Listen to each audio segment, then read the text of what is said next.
नमस्कार. आज आपण तिळीचे लाडू बनवणार आहे. तिळगुळ घ्या, गोड गोड बोला. संक्रांतीसाठी स्पेशल. त्याच्यासाठी काय काय साहित्य लागतं? तीळ आणि गूळ आणि पाकासाठी हे पाणी. आता मी पहिले तीळ भाजून घेते. 1 वाटीभर तीळ घेते, 1 वाटीभर गूळ घेणार आहे. आता ही भाजून घेऊ आपण. मंद गॅसवर भाजली का तिळी खरपूस होते. आणि कसं, तिळी थोडीशी फक्त फुटू द्यायची, पटापट आवाज यायला. आता तिळी फुटायला लागली, आता भाजायवर आली. जास्त भाजली तर कडसर लागते, थोडी कडवट लागते. त्याच्यामुळे आपण जास्त भाजू नाही द्यायची. आता फुटायला लागली का, आवाज यायला लागला का बंद करायची. आता झालं.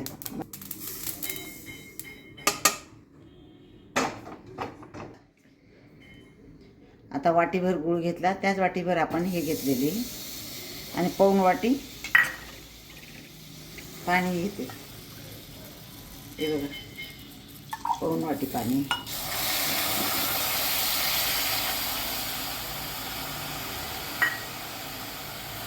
आता आपण ते चांगलं वितळू घेऊ. आता थोडा वितळायला लागेल. आता चांगलं बबल्स यायला लागले. आता पाक व्हायची प्रोसिजर सुरू झाली. आता आपण पाक कसा झाला ते बघू बरं.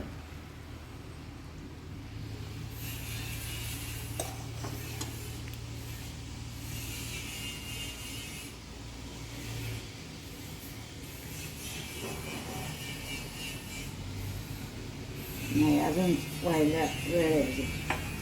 असा मऊ नाही पाहिजे, कडक असे तुकडे व्हायला पाहिजे त्याचे. हे बघा, पाक व्हायला आलेले आहे. आपण आता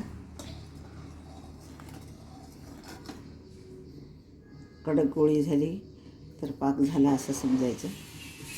हे बघा, गोळीचा असा आवाज करतो. हे बघा, छान झाली, छान आवाज आला बघा. असं झालं का आपला पाक तयार झाला असं समजायचं. आता मी तीळ टाकते.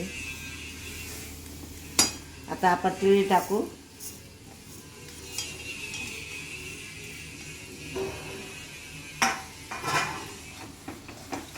चांगलं एकजीव करू.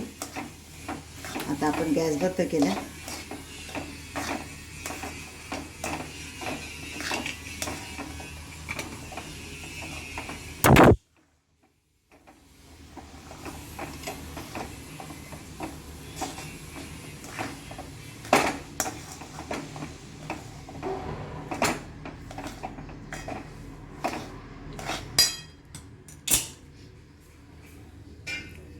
आता हे सारखं झालं. आता आपण खाली परातीत काढून घेऊ.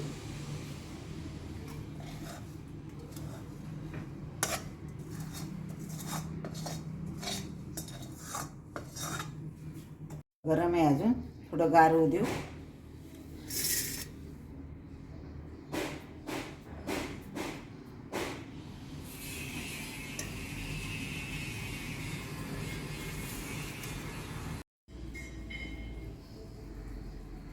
हे बघा, आता सर्व लाडू वळून तयार झाले.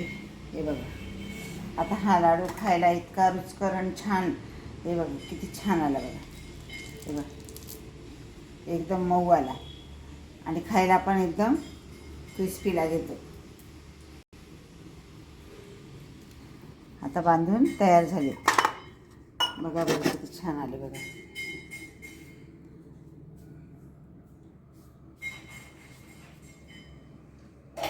माझा हा व्हिडिओ आवडला असेल तर लाईक करा, सबस्क्राईब करा. धन्यवाद. या तिळगुळ खायला.